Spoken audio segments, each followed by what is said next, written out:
champion in nice edge flight. Nothing supporting that tiny little pit special but the wind over the side of the fuselage. This aircraft is a Pit Special S1S, a symmetrical wing version of 180 horsepower.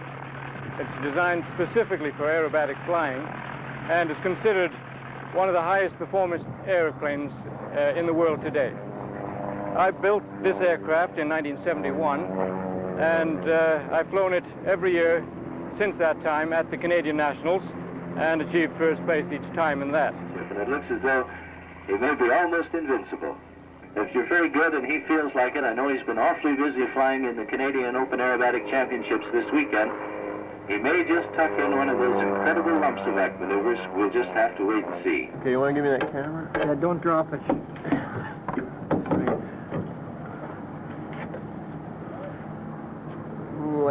I hope Frank built this mount right.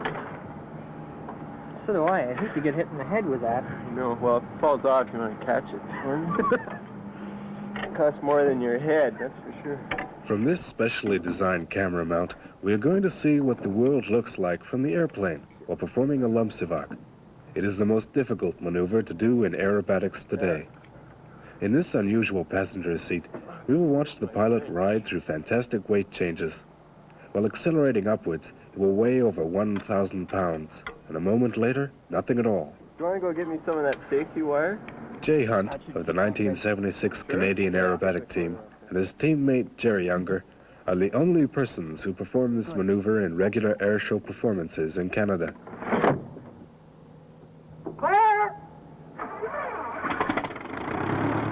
A Lumsevac essentially is end-over-end gyroscopic tumble of the airplane. When it tumbles, the airplane's completely out of control, and you just ride through it with the horizon going in just about every direction possible.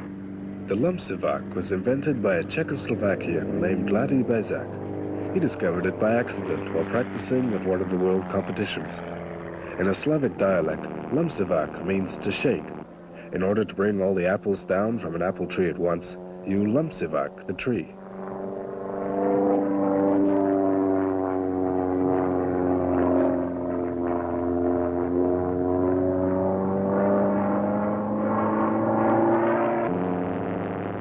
Well, when I fly the pits, it's like an extension of my own senses. When we're in a sequence, the airplane becomes almost part of me. And I think what I want to do, and the airplane follows my thoughts. It's about the most exhilarating experience that I've ever had. As a military fighter pilot, Bill Leverseed learned aerobatics as a means of escaping the enemy. For 2 years, he led the famous Red Arrows jet fighter aerobatic team from Britain. In 1974, he came to Canada to organize the first civilian four-man aerobatic team in North America. And the more you demand performance from an aircraft, the more you've got to be able to feel from the response of the aircraft exactly how close to the limits you are, if you like, how much you've got left, how much more you can demand from it if necessary. Now, if you take an aircraft like the Pitts, which is built specifically for high-performance aerobatic flying, it's a very flimsy structure indeed if you examine it. It's wood covered with Dacron for all this lot. There's a little bit of metal up around the cowling around here. The rest of the aircraft is virtually all wood and a cloth covering. And that aircraft is required to take something like 9 times its own weight in maneuver. And in order to be able to achieve that safely, you've got to have quite a rapport between the pilot and the aircraft itself. What class are you in? Intermediate. How do you think you'll do? Great. What's aerobatics to you?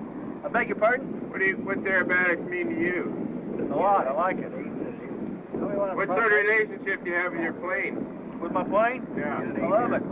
This is an airplane, and you should never love an airplane. It's just a piece of machinery. Remember that the thing is ready to catch me if I turn my back. And if it does what I tell it to do, it's okay. Otherwise, scrap it and get another one. Out of the chaos of materials in his garage, Frank Jenkinson is creating a unique order in the form of a custom-tailored Pitt Special. Having sold his share in one Pitts biplane, he decided to build a machine that would perform more to his personal demands.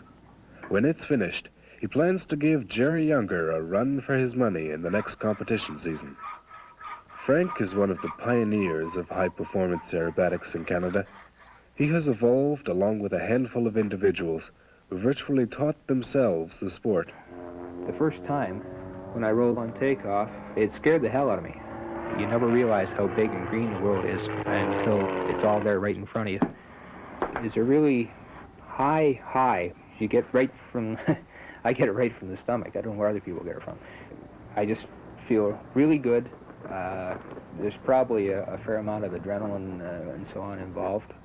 I would expect there's a fair amount of fear, or at least there is in my case, but it's the overcoming of the fear and going ahead and doing what's necessary while you're doing it. Flying aerobatics is something that in this last couple of years I've had to force myself to realization that it is a hobby. A few years ago I became almost a compulsion, but you can't really afford to live your life totally on it. So you have to force yourself to stop sometimes. In the spring of 1976, Rick Reeve took off from a grass field and nervously tried his first loop. 5 months and 150 horsepower later, he had won first and second runner-up in his class in the 2 major Canadian championships. To me, that last few minutes marks the height of my mental preparation for a flight in competition. At that point, I'm as psyched up for that flight as I have been for anything. Looks like they're going to be really hard to beat, I think.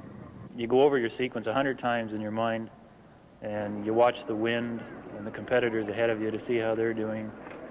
It just has to be the worst part of the thing, is sitting there waiting, going through all these things in your mind. It seems that from the time I climb into the airplane to the time that I touch down again, the whole world outside the cabin really ceases to exist. And I try to tell myself that I'm going to draw on everything that I've ever learned about flying at this time. I've never known anything that evokes such total concentration in what you're doing. It's like your whole reason for being at that time is to perform this next maneuver as nearly perfect as it can be done. It's a fantastic sport because you're always striving for a perfection that nobody ever really attains. Although some of the best people in the sport have come pretty close to achieving perfection. I think I broke my spark plug here.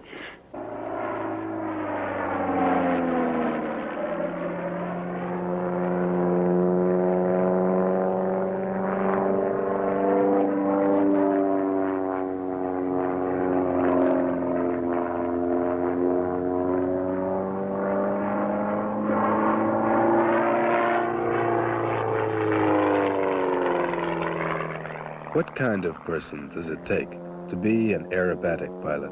I don't think there is a specific type that it takes.